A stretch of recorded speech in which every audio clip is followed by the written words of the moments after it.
Dust allergy, sinus, asthma, psoriasis 100% treatment శాస్త్ర పరిష్కారం కొరకు Neocare homeopathy MD doctor Bellamkonda Nageswararao గారిని సంప్రదించండి. నమస్తే, నేను Keshav. Welcome to Suman TV. ఆంధ్రప్రదేశ్లో పంచాయతీరాజ్ శాఖకి కేటాయించిన నిధుల్ని గత ప్రభుత్వం పక్కదారి పట్టించిందా? ఒకవేళ పట్టిస్తే దేనికోసం ఈ నిధులను వినియోగించింది? దీనిపైన స్పష్టత ఉందా లేదా? ఆంధ్రప్రదేశ్ అసెంబ్లీలో దీనికి సంబంధించి రాష్ట్ర ఉప ముఖ్యమంత్రి, పంచాయతీరాజ్ శాఖ మంత్రి పవన్ కళ్యాణ్ ఒక స్టేట్మెంట్ ఇచ్చారు. ఇప్పుడు ఆ స్టేట్మెంట్ రాజకీయ వర్గాల్లో కలకలం రేపుతుంది. అసలు ఆ స్టేట్మెంట్లో ఏముంది, అందులో ఉన్నటువంటి అంశాలు ఏంటి, ఒకసారి విందాం ఆయన మాట్లాడినటువంటి మాటలు. 10,000 కోట్ల ప్రభుత్వం గత ప్రభుత్వం దారి మళ్లించిందా లేదా అనేది అడిగారు అధ్యక్ష. దానికి మా సమాధానం అవునండి. కేంద్ర ఆర్థిక కమిషన్ గ్రాంట్లో మళ్లింపు జరుగుతోంది. ఇప్పటి వరకు భారత ప్రభుత్వం ఆర్థిక కమిషన్ గ్రాంట్ను విడుదల చేసినప్పటికీ పంచాయతీరాజ్ సంస్థలకు 998 కోట్ల నిధులు ఇంకా విడుదల కాలేదు. ఇది మొదటి దానికి సమాధానం అధ్యక్ష. రెండో ప్రశ్నకి, కేంద్ర ప్రభుత్వం అధికారులు రాష్ట్రంలోని ఒక 5 గ్రామ పంచాయతీలను సందర్శించారు. మరియు ఎంఓపిఆర్ భారత ప్రభుత్వం న్యూఢిల్లీ వారు 16/10/23 తేదీన డిఓ లేఖ నెంబర్ M11015/150/2020 FD పార్ట్ 1 ద్వారా ఆంధ్రప్రదేశ్ ప్రభుత్వానికి వారి పరిశీలనలు తెలియజేశారు. ఆంధ్రప్రదేశ్ ప్రభుత్వం సమర్పించిన పరిశీలన మరియు ప్రత్యుత్తరాలను కూడా ఈ అనుబంధానికి జత చేయడం జరిగింది. 9,000 కోట్ల ప్రభుత్వం గత ప్రభుత్వం దారి మళ్లించింది. ఇది పవన్ కళ్యాణ్ ఇచ్చినటువంటి స్టేట్మెంట్. ఆంధ్రప్రదేశ్ శాసన మండలిలో జరిగినటువంటి చర్చలో భాగంగా సభ్యులు అడిగినటువంటి ప్రశ్నకి ఆయన సమాధానం ఇచ్చారు. గత ప్రభుత్వం కేంద్రం నుంచి విడుదలైనటువంటి గ్రాంట్లు, ప్రధానంగా గ్రాంట్లని మళ్ళిస్తే వాటికి సంబంధించినటువంటి మ్యాచింగ్ గ్రాంట్లను కనుక రాష్ట్ర ప్రభుత్వం ఉపయోగించకపోతే తర్వాత దశలో ఆ నిధుల విడుదల అనేది సంక్షోభంలో పడేటువంటి అవకాశం ఉంటుంది. దీనిపైన విశ్లేషణ చూద్దాం. మనతో పాటు పొలిటికల్ అనలిస్ట్ చంద్ర శ్రీనివాస్ గారు. నమస్కారం. పవన్ కళ్యాణ్ గారు ఇచ్చినటువంటి స్టేట్మెంట్, నిధుల మళ్లింపు అనేది జరిగిందని నిర్ధారణ ఇచ్చారు. అసెంబ్లీలో ఆన్ రికార్డ్స్ చెప్పారు. ఏంటి ఇప్పుడు, ఎందుకంటే గ్రామీణాభివృద్ధి శాఖకి సంబంధించి ఖర్చు ఎక్కువ ఉంటుంది, బట్ నిధులు వచ్చేటువంటి పరిస్థితి లేదు. ఆల్రెడీ లాస్ట్ టైం రిలీజ్ అవ్వాల్సినవి కూడా 950 కోట్ల వరకు ఆగిపోయిన పరిస్థితి ఉంది అంటున్నారు. నెక్స్ట్ స్టెప్ ఏ విధంగా ఉండొచ్చు? డెఫినెట్గా ఇది టోటల్గా అంటే 9,000 కోట్ల రూపాయలు డైవర్షన్ జరిగినాయి అనేది మొదటి నుంచి చెప్తున్నారు. ఎందుకంటే డే 1 నుంచి కూడా ఆయన 30 రోజులు ఎక్కువగా పంచాయతీరాజు రూరల్ డెవలప్మెంట్కి సంబంధించే రివీల్ చేశాడు. దాంట్లో ఒక శాఖ నుంచి డైవర్షన్ చేసి వేరే దానికి తీసుకెళ్తాం అనేది అది తప్పు చేసింది. దాన్ని మ్యాచింగ్ గ్రాంట్ మీరు అన్నట్టు మనం ఇవ్వకపోవటం వల్ల కేంద్ర ప్రభుత్వం రావాల్సిన నిధులు కూడా సకాలంలో రాలేదు అని చెప్పటం, యాజ్ ఏ డిప్యూటీ సీఎంగా మంత్రిగా చెప్పటం అంటే గత ప్రభుత్వం తప్పు చేసిందనేది మనం అర్థం చేసుకోవాలి. ఎందుకంటే రాష్ట్రానికి రావాల్సిన కేంద్ర ప్రభుత్వం నుంచి మనం తీసుకురాలేకపోయాం అనే పాయింట్ ఆఫ్ వ్యూలో అది మనకు క్లియర్గా కనపడుతుంది అనమాట. ఇకపోతే మీరన్నట్టు ఈ అవకతవకలు దీని మీద పూర్తిగా నాలెడ్జ్ తెచ్చుకోవడానికే మనం కృష్ణతేజని అపాయింట్మెంట్ చేసుకున్నాడని మనం అనుకోవాలి.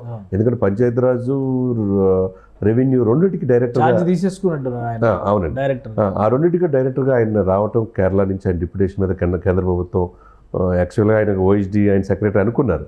కానీ ఈ 2 శాఖలకి సమర్థవంతమైన వ్యక్తి ఉండాలి తను ప్రత్యేకంగా అని అనుకోవటం, దాన్ని ఈ దిశగా రావటం అనేది ఇంకా గత ప్రభుత్వం చేసిన తప్పులు.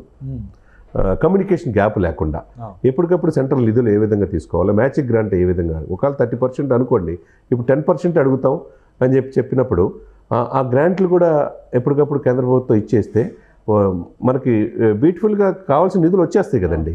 కాబట్టి దాన్ని సమన్వయం చేసుకోవడానికి ప్రత్యేకంగా సమర్థవంతమైన ఒక ఐఏఎస్ ఆఫీసర్స్ని అడగటం మంచి పరిణామంగా మనం భావించాలి. రైట్. ఇంకోటి, ఇప్పుడు పవన్ కళ్యాణ్ గారు చేసినటువంటి అనౌన్స్మెంట్ ప్రకారం చూస్తే రేపు రాబోయేటువంటి బడ్జెట్లో కూడా పంచాయతీరాజ్కి, రూరల్ డెవలప్మెంట్కి ఎక్కువ నిధులు వచ్చేటువంటి అవకాశం ఉంది. ఈ మ్యాచింగ్ గ్రాంట్లు, నిధుల మళ్లింపు అనేటువంటి అంశం మళ్ళీ రాబోయేటువంటి నిధులపైన ఎలాంటి ప్రభావం చూపించే అవకాశం ఉంటుంది? డెఫినెట్గా అండి. ఇప్పుడున్న బడ్జెట్, ఈరోజు ప్రకటించిన బడ్జెట్లో కావచ్చు, ఏపీకి అన్ని రంగాల్లో ఊరటగానే లభిస్తుంది. ఏది విభజన చట్టంలో కావచ్చు, గ్రామీణాభివృద్ధి విషయంలో కావచ్చు, పంచాయతీరాజ్ కావచ్చు, రోడ్డు కనెక్టివిటీ కావచ్చు, అమరావతి రాజధాని విషయంలో మల్టిపుల్గా డెఫినెట్గా ఇది ఏపీకి మంచి పరిణామమే లభించే అవకాశం స్పష్టంగా కనపడుతుంది అనమాట. ఇంకోటి, మన రాష్ట్రంలో ముఖ్యంగా ఆంధ్రప్రదేశ్లో నిధుల కొరత అనేది చాలా అంశాల్లో ముడిపడి ఉన్నటువంటి అంశం. ఇప్పుడు అప్పుల విషయంలో కూడా ఆంధ్రప్రదేశ్ ఇబ్బందులు ఎదుర్కొంటుంది. బడ్జెట్ ఎలకేషన్స్ని బట్టి కానీ, నిధులని కనుక సక్రమ విధానంలో అమలు చేయకపోతే, ఖర్చు పెట్టకపోతే వచ్చేటువంటి పర్యవసానాలు ప్రజలపైన ఎక్కువ ప్రభావం చూపిస్తాయి. అవును, అంతే కదా. ఇప్పుడు ఉన్న పరిస్థితుల్లో ఆంధ్రప్రదేశ్కి వాటిని తట్టుకునేటువంటి శక్తి ఉందా? పవన్ కళ్యాణ్ గారు దాన్ని ఏ విధంగా, ఇప్పుడు ఒకవేళ పథకాల కోసం అంటే ప్రభుత్వ పథకాల కోసం సంక్షేమం కోసం కనుక డైవర్ట్ చేసి ఉంటే ఒక క్లారిటీ ఇవ్వాల్సిన పరిస్థితి ఉంటుంది. అలా కాకుండా వేరే ఇతర అంశాలకు ఏమైనా దుర్వినియోగం జరిగితే ఎలాంటి చర్యలు ఉండొచ్చు? డెఫినెట్గా ఉంటాయి. ఎందుకంటే ప్రతి డిపార్ట్మెంట్ కూడా శ్వేతపత్రం ముఖ్యమంత్రి గారు రిలీజ్ చేస్తున్నారు కాబట్టి ప్రతి శాఖలో ఏమేం జరిగిందనేది డెఫినెట్గా ప్రజలకు తెలియాలి. ఒకవేళ జరిగితే కనుక విచారణ చేయాలి. ఆ విచారణ జరిగి దానికి సంబంధించిన ఎవరైతే నిర్లక్ష్యంగా వ్యవహరించిన అధికారులు కావచ్చు, కన్సల్ట్ పర్సన్స్ కావచ్చు, వాళ్ళ మీద చర్యలు తీసుకోవాల్సిన అవసరం ఉన్నది. ఎందుకంటే ఇది ప్రభుత్వ సొమ్ము కదా సార్. ఎవరైనా ముఖ్యమంత్రి ప్రజల సొమ్మే. Is a custodian. ముఖ్యమంత్రి అయినా ఏమో ఆయన రాజు ఏం కాదు, రాజరికం ఏం కాదు, అంటే ప్రభుత్వ ఆస్తులకి కస్టోడియన్ ఆయన. కాబట్టి దాన్ని సంరక్షించాల్సిన బాధ్యత ఆయనకు ఉంటుంది. మరి నిర్లక్ష్యంగా వ్యవహరిస్తే మంత్రులు కావచ్చు, ముఖ్యమంత్రి ఎవరైనా బాధ్యత వహించాలి.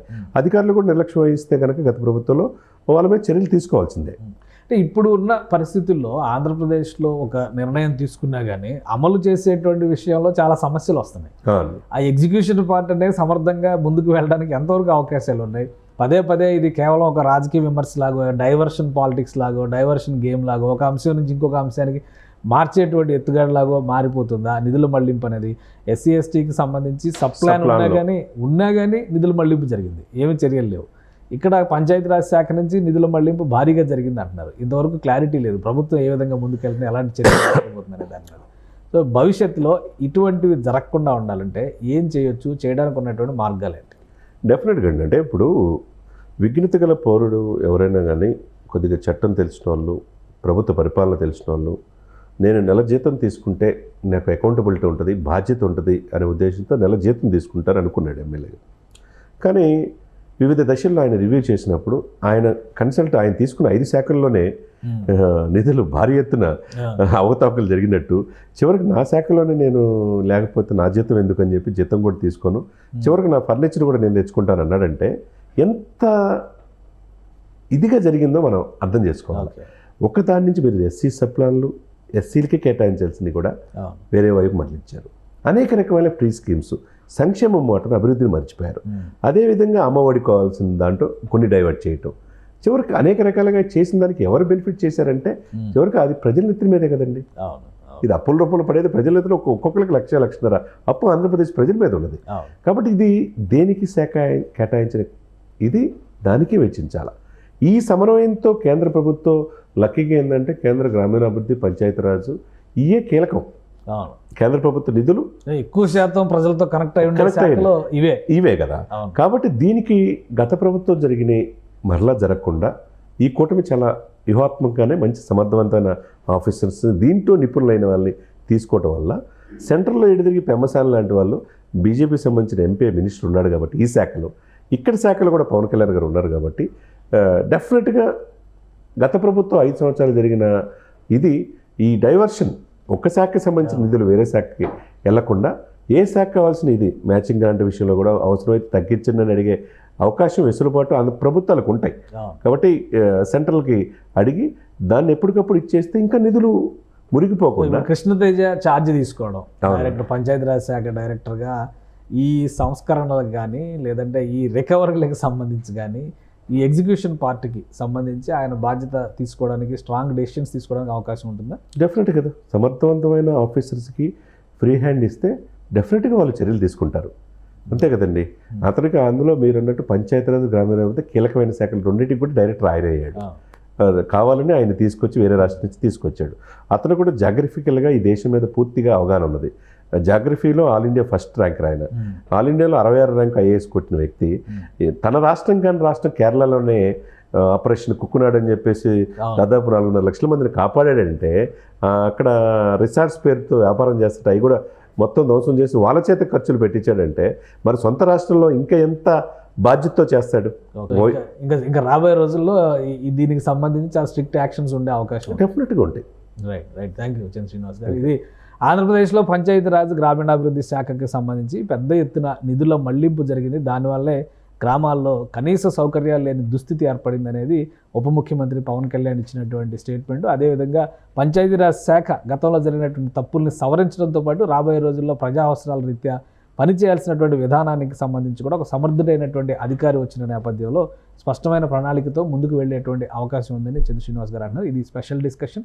Keep watching. సుమన్ టీవీలో మీ పర్సనల్ అండ్ బిజినెస్ ప్రమోషన్స్ కోసం కింది నెంబర్కి కాంటాక్ట్ చేయండి.